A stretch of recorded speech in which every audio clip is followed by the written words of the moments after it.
Hello there guys, Pete here from Ashton's Cars today, showing you around our 2005 Honda CRV. Honda CRVs are one of my favourite SUVs. They perhaps a little bit of a soft roader, but they are four-wheel drive, and they tend to do everything that we need in our family, so we've actually got a Honda CRV ourselves. I've taken this 2005 Mark II model in part exchange. It's a 16-year-old car. It's got a couple of battle scars on it, and I'm going to show you them now. But I think if someone's looking for a relatively cheap and reliable little 4x4, this is going to be a great family vehicle for someone. So, as you can see, it's finished in black. It's done about 136,000 miles off the top of my head.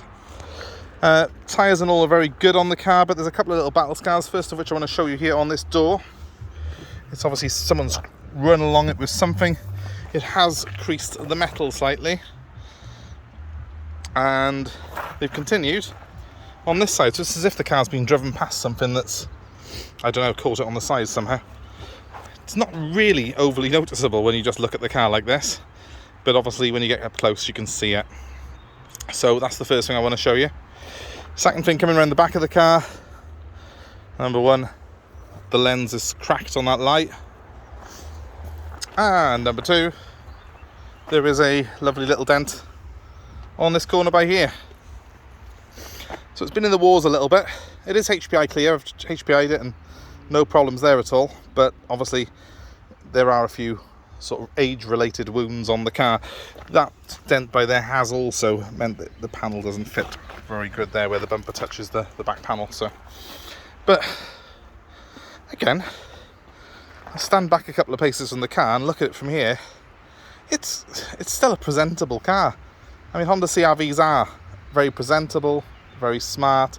They're kind of a thinking man's 4x4 because they're not gas guzzlers. They're fairly reliable. This is the 2-litre iVTEC model petrol, and it's one of the best engines that you can buy. They're very robust and just a strong engine. So it's a car that I would normally, recommend wholeheartedly, but I'm showing you a couple of negatives on this particular one just to sort of put you in the frame because of its age, because of its mileage, and we're not going to be spending money on a car like this. We're going to just sell it out on a sort of trade-in basis as it is. So let's just show you inside. I would hasten to add, we drove this car back from Yorkshire yesterday all the way back to South Wales, and it drives without fault. It's a brilliant car. Anyway, here's the interior. Full leather, nice spec, decent stereo as you can probably hear. It's an aftermarket stereo that's been fitted to it. You've got armrests, you've got a little centre table that folds away if you want it to. They're a well thought out interior, they're really spacious. When you come into the back of it, just acres of legroom and a completely flat floor. There's no car that rivals this thing in the back because the legroom isn't, there's no sort of, most 4x4s have got a tunnel by there. These haven't. Really, really well thought out with a completely flat floor, and that's a real big point on a CRV for my liking. They've also got these really intelligent folding seats. They just fold away into the floor with one flick of the switch, which is great if you want to use it as a load lugger. And if you are using it as a load lugger, it's got a massive boot. It's a door that opens on the back, not a hatch. But look at the size of it. It's huge. Really, really well thought out. Flat floor. Ideal if you've got pets that go in the back ever. And, those seats, when they're folded, give you the room of a small van inside the CRV. So a very versatile car. And, quite a smart looking thing really for what it is. But bear in mind it's got a couple of little marks and nicks on it, which we're not going to be getting done on it. If we did, we'd be selling it for twice the price, in all honesty. Let's have a quick look in here.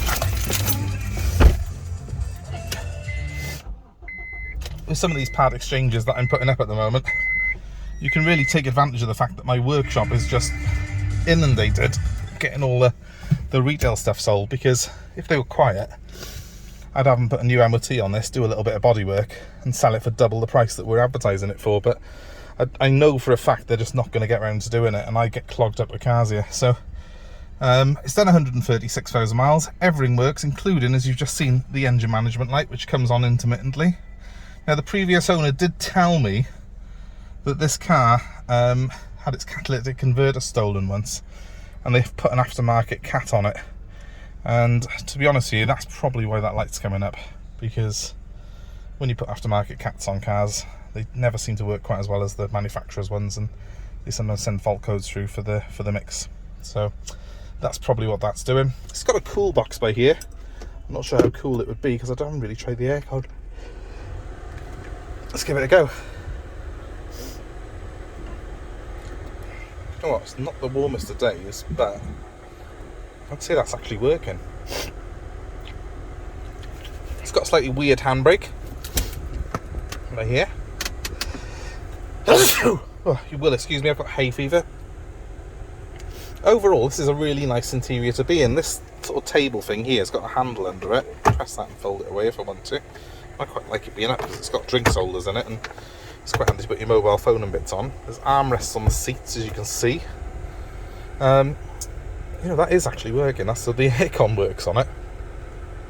Electric windows, all four of them are, I believe, working. That's just a bit noisy, but works. That one works. And the back ones both work, yeah.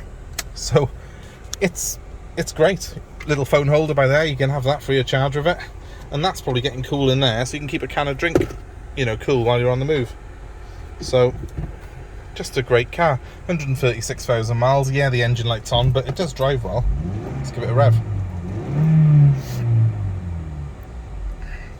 You know, so take advantage of the fact that we are completely and utterly chock-a-block here, as you can probably see if I just wave the camera around.